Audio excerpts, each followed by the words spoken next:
Now, on 105.9 FM and streaming worldwide on the WMAL app, O'Connor and Company.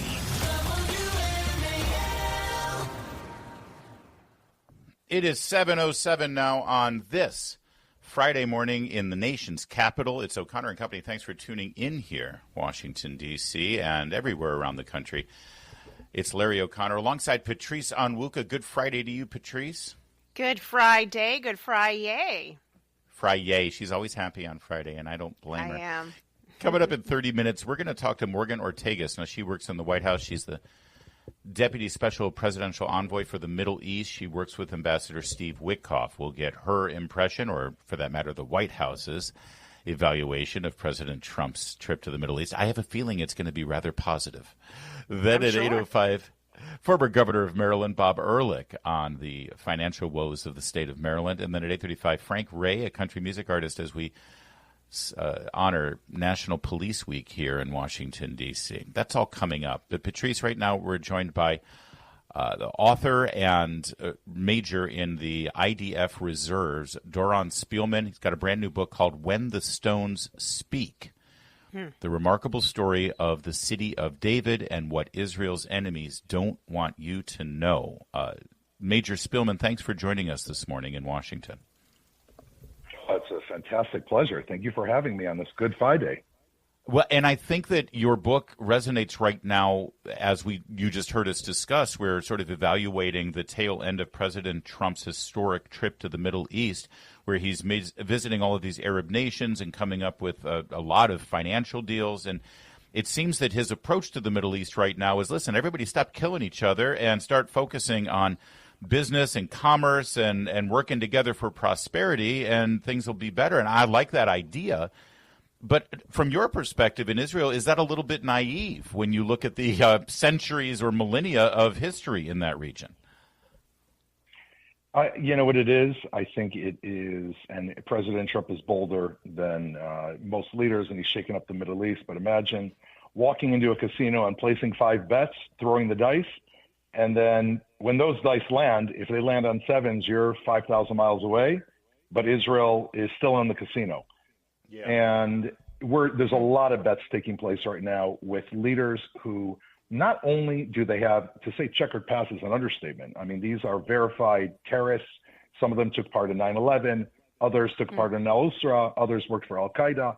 But at their very, very core, and this is what I talk about in my book, these are people that reject completely biblical values, any Jewish connection to the state of Israel. That is what actually appears on their press. They've created an entire generation of people that basically believe that Jews and Christians are a falsehood and that Muhammad was the first person in Jerusalem. And what this has created is a deep ideology. And I think the economic deals are fascinating, but we know, because we've been to it before, you can put someone on the White House lawn, they can shake your hand. His name was Yasser Arafat. Once a terrorist, always a terrorist. And so, yes, Israel is very concerned. It's so interesting this week because we also had the news that the final U.S. hostage from the October 7th, brutal Hamas attacks, was released, Idan Alexander. And I think that inspired so much hope and trust and frankly, good credit to the Trump administration for getting that done. But that doesn't mean that the conflict is over. And right now, U.S. press is trying to say, well, it seems like the President Trump is cutting Israel out of negotiations and out of what's happening in the Middle East and the remaking. How do you view that? Do you think that Israel is absolutely part and parcel along with President Trump and what he's trying to accomplish? I think that what we're looking at is a new dawn. And I will say this. I think that there has been some communication with Israel, but when we see how Israel has changed our own course of our discussion, for instance, regarding Syria. At first, the reports were that Israel was pressing President Trump enormously not to lift sanctions on Syria. Al-Julani, or al-Shara as he's called, is a twice-time terrorist. He fought Americans in Iraq with al-Qaeda. He then created al-Nusra, which is the Islamic State. And Israel was adamant that not happened. I mean, the guy's only been in power for 2 months, and during that time, 3,000 Alawites were literally killed in cold blood by his own regime. Now, if you look yesterday, Israel's saying, okay, we're going to work with Syria. Hopefully we're going to bring back the remains of one of our spies. we're in a very difficult situation. I mean, if you can't beat them, join them. However, at the end of the day, we know when you ask about naivete, if you look into the heart, if you look at America and Israel, why are we so close? Israel's a tiny little speck on the other side of the globe. Because at the end of the day, the founding fathers of America and the founding fathers of Israel share the exact same values. We go back to life and liberty, which are discussed in the Bible. That is what my book is all about. When the Stones Speak, it goes underground. Now, I personally saw, as we managing the excavations in the city of David, when we found the pilgrimage road, which was used by Jews and early Christians to go up to the temple, the Muslim Brotherhood, the Obama administration, and the U.S. State Department allied together to try and stop our excavation. Now, why would they stop an excavation? Because it shows that Jews are indigenous to the land of Israel, Christianity is a truth, and we all predate Muhammad by thousands of years. And that is the ideology of these people. And so, yes, economic deals are great. Israel has somewhat been left out, but our eyes are wide open to what's in the heart of these people around us. Well said. And the Obama administration, their actions towards Israel in that region were just an embarrassing, lamentable time in our recent history, and hopefully we can make good on that. We're speaking with Doron Spielman. He's the author of When the Stones Speak. And I want to get to the details of this because you're so right. For the pro-Hamas, so-called Palestinian cause and the demands for a Palestinian state or a two-state solution, which, by the way, the Palestinians so-called reject. They want from the river to the sea. They want to wipe Israel out. But the cause is predicated on the idea that they have just as much of a historic legacy to the land that Israel now occupies. I hate to use the word occupy. Forgive me for that. That's a loaded word, but you know what I mean. And they try to make the case, and you see it at college campuses here in America with these dimwits who are protesting, that the current state of Israel is really just a bunch of colonizers. That's why this book is so important. And I remember in recent history, biblical scholars were speculating that, maybe David wasn't a real historical figure. Maybe it was just allegory for the Old Testament. And no, we have now discovered, as you say in your book, actual, very real, undeniable historical evidence of not only the Davidic kingdom, but, of course, all of the predecessors of King David. Absolutely. And, it is, if I look, I was on October 7th called into the Army. On October 8th, I was at the southern border. I was alone with 3 other soldiers on a road of over 100 deserted cars. I opened up one of those cars and I saw the driver's registration covered in blood and lifted it up. And I looked down at my feet and saw that I was standing on zip ties, white zip ties. And of course, now everyone in Israel knows what those are for. And I looked at the soldier, I said, why are they using zip ties? And he said, well, these people were taken hostage. And I literally looked around me at this destruction. And you know what they called it? They didn't call it the Gaza flood or the southern Israel flood. It's called the Al-Aqsa flood. The Al-Aqsa Mosque, it is really, at the end of the day for them, about claiming a caliphate that circulates around Jerusalem, around Al-Aqsa. And I looked at it and I felt horrible because I'd started writing this book. And I said, God, why didn't I look into my own book and realize if they come to erase your history, say Judaism and Christianity isn't true, they're eventually going to try to erase you. And now that is exactly the claim that is being repeated on the United States campuses by men and women who supported this against men and women who, like you say, are dimwits, and they are essentially repeating Hamas. And what I do in the book is I literally take apart the Palestinian narrative and its falsehoods piece by piece, and I establish in the bedrock the truth of the Bible and discoveries and the incredible attempts that I've documented that I faced of people trying to stop this. I mean, this is a battle that every person in the world that stands for freedom, stands for the United States, has got to understand. We've got to be armed with the truth. If we are, then we can ideologically defeat those people who are spewing this hatred and this BS on the United States campuses. That's right. The hatred and the evil and the anti-Semitism, all of it is always rooted in ignorance. And as soon as one's eyes are open to the facts, to the truth, to history, you'll see exactly who the good guys are, if I can put it that. That's right. That's simply. Doron Spielman, thank you, and congratulations on the book. It's doing very well. I can see on Amazon it's #1 in multiple categories, including Israel and Palestine history, Middle East politics. When the Stones Speak. Everyone, educate yourself on the reality of the history of this region, and then it's clear exactly who rightfully deserves that land. Thank you, sir. Thanks for joining us. Thank you, and God bless you so much. Thank you. Amen. You too. And actually, are you in Israel right now? It's got to be coming up close to... No, I actually just flew to America to be with my mom and help her move to Israel. So my 89-year-old mother is coming home to Israel, 89 years old. Beautiful. She's coming back to. Isn't that incredible? That is incredible. I'm here helping her pack up.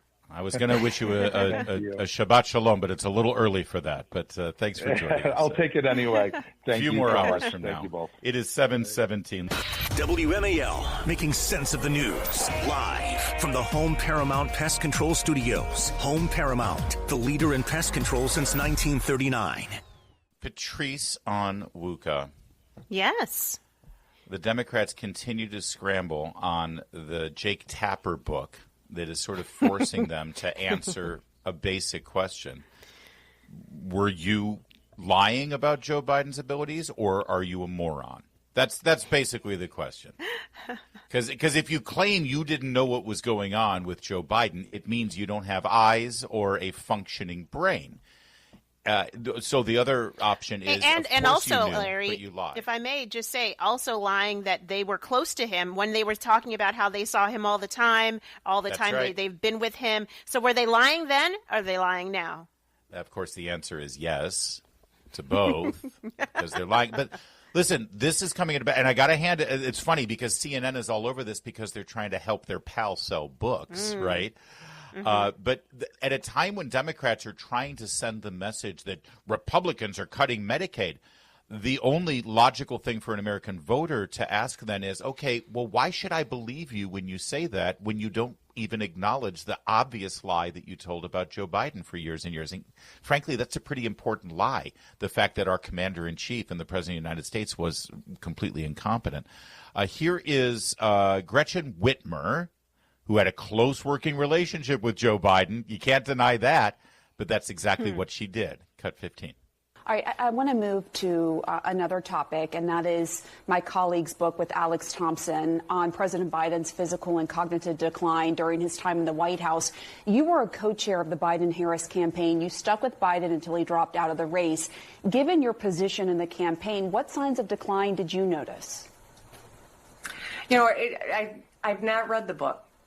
I can tell you this, that as the book reports, cabinet members didn't have access. That tells you that, as a governor in a state, halfway across the country who was working her tail off, 160 stops on a bus tour that I headlined through swing states. I didn't, I was busy working. I was busy doing the connection and the voter registration. And so you I didn't can't see signs speak of decline? to that directly.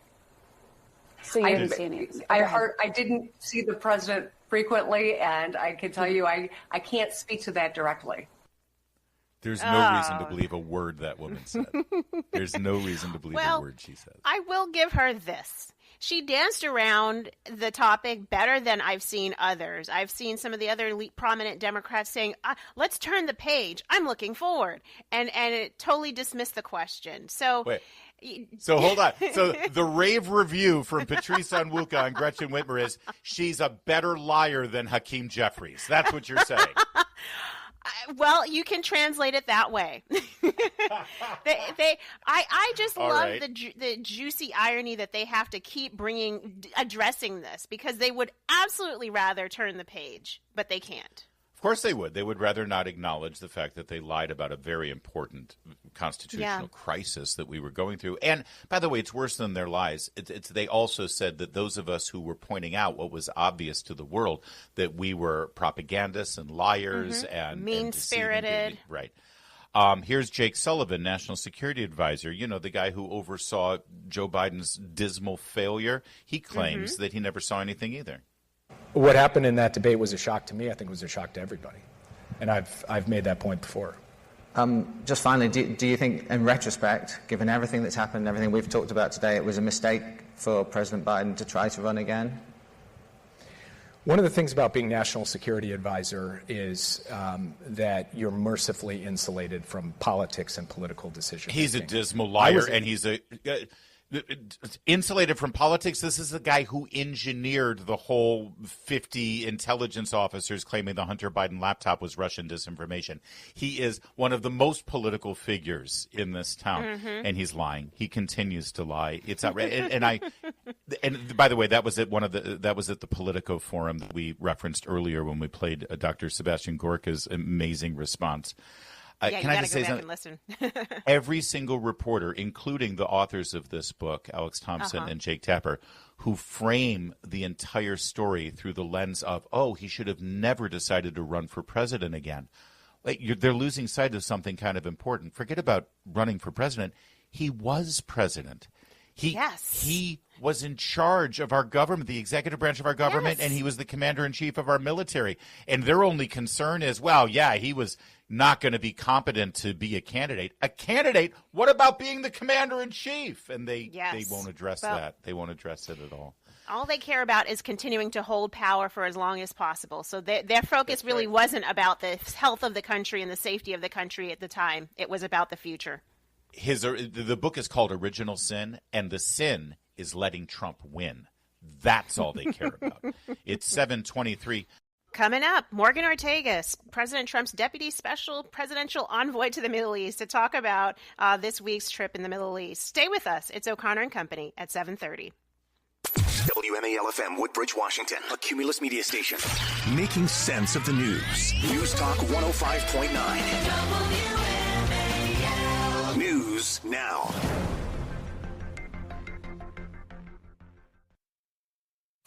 Now on 105.9 FM and streaming worldwide on the WMAL app. O'Connor and Company. 7:37 now this morning, Friday morning in your nation's capital. Coming up at 8:05, we're going to speak with the former governor of Maryland, Bob Ehrlich, about Maryland losing their AAA rating under the stewardship of Wes Moore, man who wants to be president. 8:35, Frank Ray, country music artist, on National Police Week, as we saw the White House bathed in blue light, honoring the cops in our nation. That was a beautiful thing. I'm with Patrice Onwuka. Good morning, Patrice. Good morning. Happy Friday. Yes, it is a Friday, and the people at the White House are celebrating as well, because we're seeing the tail end of President Trump's Middle East trip, and it sure seems to be triumphant in many respects. Morgan Ortagus, the Deputy Special Presidential Envoy to the Middle East under Ambassador Steve Witkoff, joins us now. Morgan, always good to talk with you, and I haven't been able to congratulate you on the new gig. I know you've been busy, but good to talk with you. Thank you so much. Thanks for having me back. It's an honor of a lifetime again to serve President Trump in his second term, and hopefully get more historic peace deals like you did in his first. Yeah. Well, listen, for those who don't remember, you worked in the State Department when the Abraham Accords had been crafted, and that was a huge triumph for the first administration. A lot of people are watching this trip and seeing all of the great imagery, great projection of American power and diplomatic skills with these Arab nations, a place that we need to have a great relationship, and we need to be able to forge these relations, especially after the neglect from the prior administration. There is concern, though, about our greatest ally there. I know you care deeply about the state of Israel, and potentially messages being sent by the president with regard to deals with Syria, deals with Iran. These are countries that historically, I don't think you can really make a deal with them. How could we possibly? So what's happening there? Well, first of all, I would say there has never been a president since the founding of Israel over 75 years ago that has been more pro-Israel than Donald Trump. People would like to try to divide the two of them, but it won't work. He's been a steadfastly pro-Israel president. Remember his very first official visit whenever he greeted any foreign leader to the White House was Prime Minister Bibi Netanyahu. He's since been twice, and not only was he first, he's been twice. No one else can hold that honor. And, of course, our team works incredibly closely with the Israelis. Steve Witkoff is with them, my boss, on a daily basis. I'm working with them on a daily basis. The relationship couldn't be closer than ever. So I think there's a lot of people that would love, because they have their own agendas, to try and put space between Trump and Bibi, and I just don't think that's going to work. Now, on to Syria and Iran. I mean, listen, Syria has been a complicated situation for 15 years. 15 years ago, I was actually at the U.S. Embassy in Saudi Arabia, where I was the Treasury attaché. And I had just gotten a visa. I was going to go visit Syria. I was really excited to visit it for the first time. And then the protests started and the civil war started. I didn't make it over at that time. And that was 15 years ago. So we have seen the Russians and the Iranians and so many of our adversaries take advantage of Syria. There's been chaos and civil war there. It's been devastating for the Syrian people, and it's been devastating for all the surrounding countries who've been absorbing Syria. I mean, I go to Lebanon a lot. They absorbed 1.5 million Syrian refugees, which is a lot for a tiny, tiny country. So what you're looking at is a leader now in Syria who we would not have picked. I don't think anybody would have. If we had to pick, that wouldn't have been our pick. There's a lot of real politics going on here, right? We are looking at the situation under President Trump, and I think the president's saying, okay, we can not engage, and we know the outcome definitively if we don't engage. But if we do engage, perhaps we can help turn this country around. Listen, our strategic interest in Syria is in making sure that Iran doesn't come back and doesn't have a foothold there, and that ISIS can't come back there. Don't forget, in President Trump's first term, when he came in January 17, President Obama had allowed for a physical caliphate of ISIS in Syria and Iraq, and Donald Trump had to destroy that physical caliphate. So he's very keen to make sure that that's not repeated. We'll see if that's through al-Shabaab or through someone else, but we're going to give peace a chance. Speaking of giving peace a chance, Morgan ORTAGUS, Ukraine, I think there's obviously been this week talks about a negotiated peace deal between Russia and Ukraine. Where does that stand, and what do you think is possible to happen in the imminent future?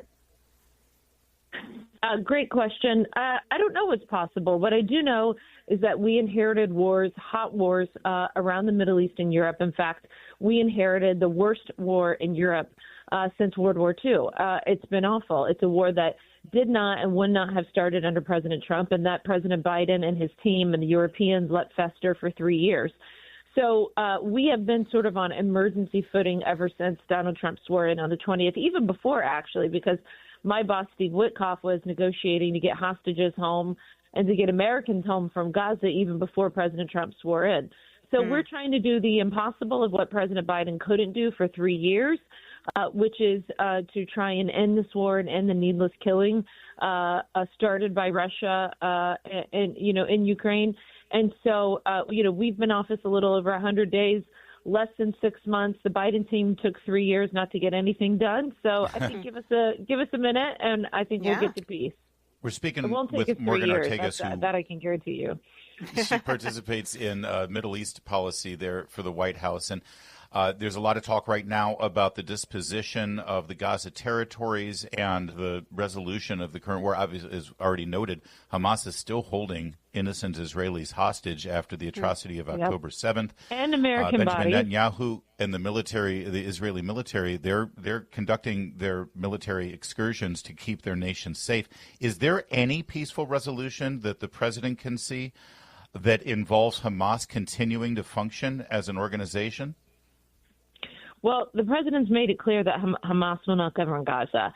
And not only the president, I mean, when you talk to any of the Gulf Arab states, our partners in the region, Jordan, Egypt, they will all say the same thing. Nobody in the region thinks that Hamas can govern Gaza. We know whether it's Hamas in Gaza or Hezbollah in Lebanon, all these terrorist organizations do is to take their people into a war with Israel that nobody wants. So if they continue to have weapons, if they continue to govern, it's just a matter of time. It's a when, not an if, that they will take their people back into a needless and senseless war that nobody wants. So I actually feel like the president and the region are pretty fully aligned that Hamas will not govern Gaza. All right. So and that's still the official position. Excellent. Good to know. Wanted to get you on record on that as well. Morgan ORTAGUS, I know you've got a hell of a job, and I'm glad to have you there, though. It's great, and our best to your wonderful family as well. It's always good to talk with you. Thank you, my friend. Much appreciated. It is 7:44. WMAL's Vince Colonnese, weekdays at noon on 105.9 WMAL, making sense of the news. Well, the District of Columbia has an interim U.S. attorney, and her name is Judge Jeanine Pirro. She has been officially sworn in, and she was, of course, announced last week as the interim U.S. attorney. Yes. She's 73 years old, and she's now ready to lead the team of attorneys defending the Trump administration in court, which will be part of the job, but also prosecuting local crimes in the nation's capital and prosecuting federal crimes handed down by the FBI and the Justice Department. That's a very busy office. Used to be held by our friend Joe DeGeneva here, Patrice, and we'll see how Judge Jeanine does. Do you think Judge Jeanine will want to do this job full time? Well, I mean, for a while, yes. Why not? She's going to take down some bad guys, and make some headlines while she's doing it. So, yeah, I think she'll stick it out. She's ticking off all the right people. You start with the Washington Post, who, here's a shock, they claim she's not qualified for the job. I'm sorry, she's a former prosecutor, and she's a judge. And also, by the way, she's qualified if the president appoints her. That's literally the only qualification for this job. The editorial board at the Washington Post has now come out and said that her appointment as U.S. attorney might not be legal. Then it's not. She says the person needs to be appointed according to the law. Decades before Jeanine Pirro became the co-host of Fox News' The Five, cable's highest-rated news show, she was a respected prosecutor, county court judge, and then district attorney of New York's Westchester County. This makes her qualified. Now, this is the same Washington Post, by the way, who just said that she's not qualified. Well, but better qualified, they said. Since Pirro left her last job as a prosecutor 2 decades ago, she's acted in ways that call into question whether she has the independence necessary to responsibly take on one of the most important prosecutorial jobs in the United States. Where were they for the last 4 years? Thank you. The disaster of a U.S. attorney was using his position like a political weapon against people who walked through an open door at the Capitol building, and whose wife was an activist and fundraiser for the most radical abortion groups in America. But, we can't have politics invade the U.S. attorney's seat. Yeah. I mean, if she... I do think they're fearful that she will be effective in her job and do what was not done for the past few years, but in particular in prosecuting a lot of the folks who have worked to undermine the Trump administration in the past, as well as worked to cover up what the Biden administration did for the past 4 years. Meanwhile, her predecessor, Ed Martin, whose name was withdrawn because of Tom Tillis withdrawing his support in the Senate, never forget that, Tom Tillis of North Carolina up for re-election. He wants to use his new position at the DOJ to look at the weaponization of the D.C. Office of Disciplinary Counsel. This is an organization that goes after judges who do things on behalf of conservatives and Republicans. So in exchange, that exact same office is doing, exactly what they're being accused of doing. They're now trying to target Ed Martin for actually investigating their work. He's also he's announced he's reevaluating every single one of Joe Biden's pardons with his new position at the DOJ. That's huge. That's huge. It's 7:54.